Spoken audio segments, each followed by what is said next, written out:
13 मई 1998 के पहले जितने रिटायरी हैं उनके लिए 22,257 रुपए उनको फुल पेंशन मिलता था। 22,257 रुपए ईसीएचएस की तरफ से एक अच्छी पहल की गई है जो हम सब के लिए बहुत ही फायदेमंद है। तो आज के इस वीडियो में आपके 100% पेंशन या 60% पेंशन के ऊपर मैं इसको गौर से देखिएगा, समझिएगा, बिल्कुल आपका कॉन्सेप्ट क्लियर हो जाएगा। आपको जिंदगी में कभी भी इस बारे में कोई डाउट नहीं आएगा।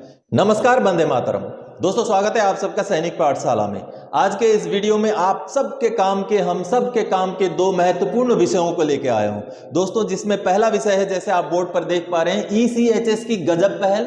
बहुत खूब दोस्तों, ईसीएचएस की तरफ से एक अच्छी पहल की गई है जो हम सब के लिए बहुत ही फायदेमंद है। और दूसरा जो विषय है दोस्तों वीडियो का, वो है क्या आपको पूरा पेंशन मिला या 60% मिला। दोस्तों, जानकारी नहीं होने की वजह से कई सारे पेंशनर असमंजस में रहते हैं कि उनको क्या सही पेंशन मिल रहा है, और कई बार तो ऐसा भी होता है कि उनको सही पेंशन नहीं भी मिल रहा है, तब भी वो चुपचाप उसी पेंशन को लेते रहते हैं।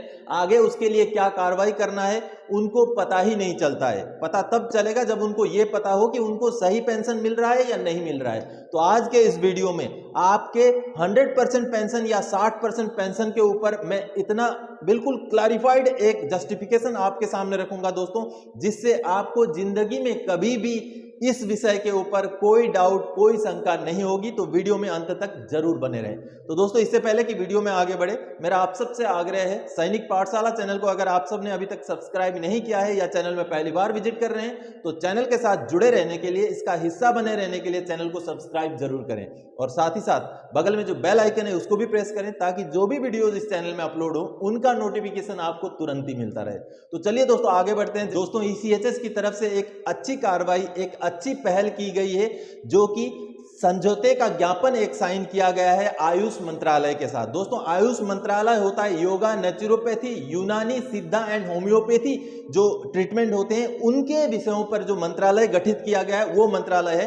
तो उस मंत्रालय के साथ हमारा ईसीएचएस का एक मेमोरेंडम ऑफ अंडरस्टैंडिंग यानी कि समझौते का ज्ञापन साइन हुआ है, जिसके तहत जो आयुष मंत्रालय है वो 5 साल तक ईसीएचएस के साथ काम करेगा, जो कि 10 पॉलीक्लिनिक्स, देश के विभिन्न शहरों में 10 पॉलीक्लिनिक्स में ये सुविधा मुहैया कराया जाएगा दोस्तों, जो कि 24 मार्च 2023 को ये मेमोरेंडम ऑफ अंडरस्टैंडिंग साइन हुआ है। ऑलरेडी 37 कैंटोनमेंट भी हैं, कैंटोनमेंट हॉस्पिटल्स हैं, वहां पर ऑलरेडी आयुर्वेद का चिकित्सा जो है दिया जाता है, और 12 मिलिट्री हॉस्पिटल्स हैं जहां अभी ऑलरेडी एग्जिस्टिंग ये फैसिलिटी है।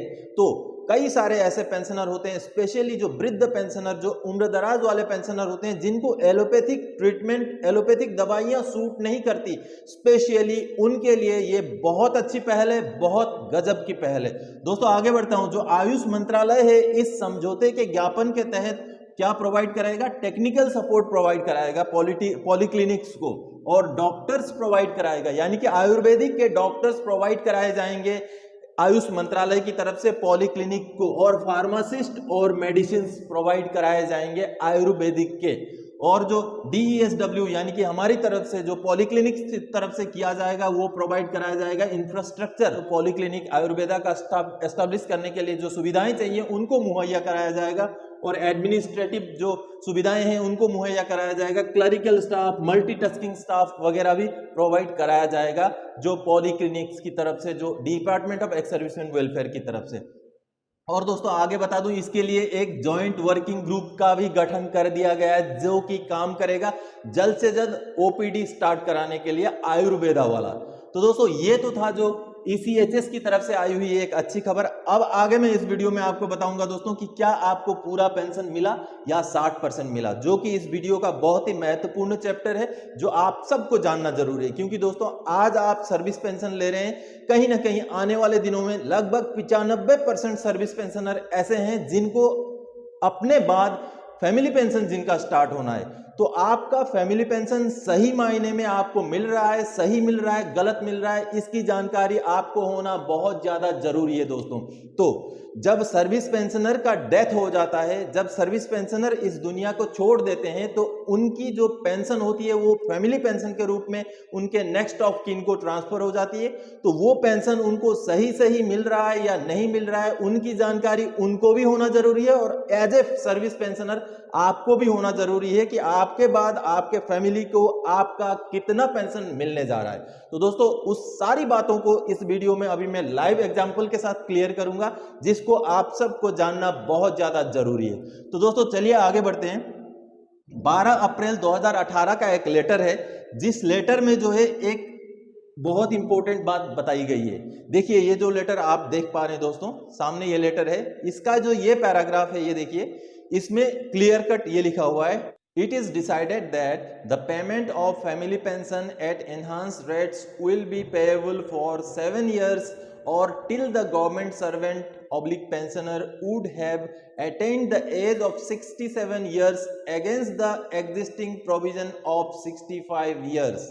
तो दोस्तों ये जो आपने देखा ये बहुत महत्वपूर्ण लाइन है, जिसमें आपका जो है एनहांस्ड रेट फैमिली पेंशन का लेने का जो उम्र है उसको 65 साल से बढ़ा करके 67 साल कर दिया गया है। ये ऐसे ही नहीं किया गया, क्योंकि जब 5th सेंट्रल पे कमीशन, जब 5वां वेतन आयोग बैठा था, उसमें जो रिकमेंडेशंस थे उसके बेस पे जब रिटायरमेंट का एज जो है 58 से 60 जब कर दिया गया, तब इसको भी ordinary family pension enhance rate का जो उम्र की सीमा है उसको भी 65 साल से बढ़ा करके 67 साल कर दी गई थी। उसमें जो लेटर जारी हुआ था दोस्तों, ये 13 मई 1998 का लेटर था, जिसके बेस पे ये चीजें जो हैं लागू हुई थी। अब आप सबको बता दूं, जो 67 ईयर यानी कि 13 मई 1998, अब यहां पर आपको गौर करना है, जो डेट ये है 13 मई 1998, इससे पहले जितने भी रिटायर हुए थे उनको ordinary family pension enhance rate मिलेगा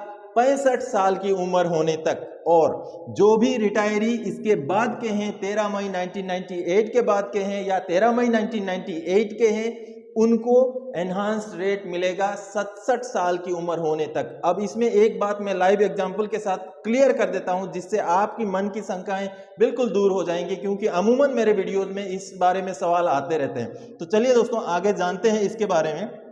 मान लीजिए एक पेंशनर है जिनका डेट ऑफ बर्थ है 1 जनवरी 1971। इसको गौर से देखिएगा, समझिएगा, बिल्कुल आपका कॉन्सेप्ट क्लियर हो जाएगा, आपको जिंदगी में कभी भी इस बारे में कोई डाउट नहीं आएगा। मान लीजिए डेट ऑफ बर्थ 1 जनवरी 1971 है और वो रिटायर हुए हैं 2015 में, मान लीजिए 1 जनवरी 2015 में। अब उनकी मृत्यु होती है, डेथ उनकी होती है 1 जनवरी 2021। मैंने यहाँ पर सारे जनवरी का डेट इसलिए ले रखा है ताकि आपको समझने में आसानी हो। अब मान लीजिए उनका डेथ हो जाता है 1 जनवरी 2021 को। अब 1 जनवरी 2021 को जब उनका डेथ हो जाता है तो उनकी 67 ईयर कब होगी, उम्र कब होगी, क्योंकि उनका डेट ऑफ बर्थ 1 जनवरी 71 है, तो उस हिसाब से अगर आप कैलकुलेट करें तो उनका 67 ईयर हो रहा है 31/12/2037। ठीक है, उसके बाद अब ये डेथ का जो डेट है 1 जनवरी 2021, इसके हिसाब से उनका मृत्यु का 7 साल कब पूरा हो रहा है, वो हो रहा है 31/12/2027, यानी कि 67 ईयर की उनकी उम्र। ये पेंशनर की उम्र की बात हो रही है, फैमिली पेंशनर की नहीं। आप फैमिली पेंशनर की उम्र में मत जाइएगा, जिनका डेथ हुआ है, जो सर्विस पेंशन लेते थे उनका जो डेथ हुआ है उनकी उम्र है ये। तो उनकी उम्र जो है 67 साल हो रही है 31/12/2037 को, और उनका डेथ होने के बाद 7 साल पूरा हो रहा है 31/12/2027 को। अब जो family pension, ordinary family pension enhance rate का रूल ये बोलता है, इन दोनों में से जो भी पहले आ जाएगा उसी तक ही आपका एनहांस रेट मिलेगा। कितना मिलेगा मैं आगे आपको समझाऊंगा। तो इसमें अब आप देखिए, एक पूरा हो रहा है 2027 में और एक कंडीशन पूरा हो रहा है 2037 में, तो आपको 31/12/2027 तक ही एनहांस रेट मिलेगा। उसके बाद आपका रेट नॉर्मल हो जाएगा। एनहांस रेट क्या है, नॉर्मल रेट क्या है, यहां पर मैं अभी आगे आपको समझाऊंगा। मान लीजिए अब ये कंडीशन आपको समझ में आ गया कि उनका उम्र 67 साल तो 2037 में हो रहा है, लेकिन उनकी मृत्यु के बाद 7 साल जो है 2027 में पूरे हो रहे हैं, क्योंकि उनकी मृत्यु हुई है 1 जनवरी 2021 को। तो इस वजह से आपको जो 7 साल के लिए ही ऑर्डिनरी रेट फैमिली पेंशन मिलेगा, जो कि यहाँ पर खत्म हो जाएगा, यानी कि 1 जनवरी 2028 से आपको नॉर्मल रेट मिलना शुरू हो जाएगा, जो कि आपका जो एनहांस रेट है उसका 60% रहेगा दोस्तों। अब मान लीजिए उन्हीं फैमिली पेंशनर का डेथ यहां नहीं होता है, 2035 में जाके होता है। मैं एग्जांपल के तौर पे आपको समझा रहा हूं। मान लीजिए 1 जनवरी 2035 में उन फैमिली पेंशनर का डेथ होता है जिनके बारे में मैं बात कर रहा हूं, तो उनका 67 साल तो इसी डेट को पूरा होगा, 31 दिसंबर 2037 को। लेकिन मृत्यु के बाद उनका 7 साल कब पूरा होगा? 2041 तक जा रहा है वो। लेकिन आपको जो enhance rate ordinary family pension मिलेगा इस डेट तक ही मिलेगा, यानी कि या तो 67 साल या तो 7 साल, जो भी पहले पूरा हो जाएगा तभी आपका एनहांस रेट बंद होकर के नॉर्मल रेट शुरू हो जाएगा। आपको पता चल गया होगा दोस्तों कि आपको कब तक जो है ordinary family pension enhance rate मिलेगा। अब इसमें और एक चीज बात बता दूं दोस्तों कि जो मैं ऑलरेडी बता चुका हूं आपको, 13 मई 1998 जिस दिन का ये लेटर निकाला गया था 5th पे कमीशन के रिकमेंडेशन के बेस पे। अब जो 13 मई 1998 के पहले के रिटायरी हैं उनके लिए ये 67 साल नहीं है, ये 65 साल है। बाकी पूरे कंडीशन एक ही है, लेकिन जो उम्र वाला जो कंडीशन है 13 मई 1998 के पहले जितने रिटायरी हैं उनके लिए वो 65 साल है, और जो उसके बाद के रिटायरी हैं या 13 मई 1998 के बाद के जितने भी रिटायरी हैं उनके लिए ये उम्र की सीमा 67 साल है। अब ये कॉन्सेप्ट आपको क्लियर हो गया होगा। अब आपको मैं बताता हूं दोस्तों कि आपका नॉर्मल रेट और आपका एनहांस रेट कितना होता है एग्जाम्पल के साथ। मान लीजिए 22,257 रुपये उनको फुल पेंशन मिलता था, 22,257 रुपये मान लीजिए जो एनहांस रेट में मिलता था, यानी कि डेथ के 7 साल तक या तो 67 साल उम्र होने तक, जो भी पहले खत्म होता है तब तक के लिए। अगर मान लीजिए 22,257 रुपये एक मान लीजिए हवलदार को मिलता था तो उनका 60% कितना हो जाएगा? 13,354 रुपये, 13,354 रुपये हो जाएगा इसका 60%। अब आप समझ गए होंगे कि एनहांस रेट में आपको ये मिल रहा था प्लस इसमें डीआर मिलेगा, और जो नॉर्मल रेट जब आपका 7 साल पूरा हो जाए या 67 साल पूरा हो जाए उसके बाद जब मिलेगा तो ये मिलेगा प्लस आपका डीआर मिलेगा। तो अभी आप समझ गए होंगे दोस्तों। अब ये जो डेट है ये वही डेट है, या तो 7 साल पूरा होने का या तो 67 साल की उम्र पूरा होने का, ये वही डेट तक आपको मिलेगा, और उसके बाद लाइफ टाइम तक आपको नॉर्मल रेट मिलता रहेगा। तो दोस्तों अमूमन कई सारे पेंशनर्स इस डाउट में रहते हैं कि मृत्यु के 7 साल होने के बाद उनका पेंशन अचानक से कम हो गया। तो पेंशन जो कम हुआ है आपका इस रूलिंग के तहत, इस सिस्टम के तहत कम होता है। तो दोस्तों आई होप आपको पूरी बातें इस वीडियो में समझ में आ गई होंगी, और मैं आप सबको शायद आप सबके डाउट्स भी क्लियर करने में शायद सक्षम रहा हूँगा। तो आगे और कोई जानकारी तक आपसे सरोकार रखने वाला विषय लेकर मैं फिर से हाजिर हो जाऊंगा। तब तक के लिए जय हिंद दोस्तों।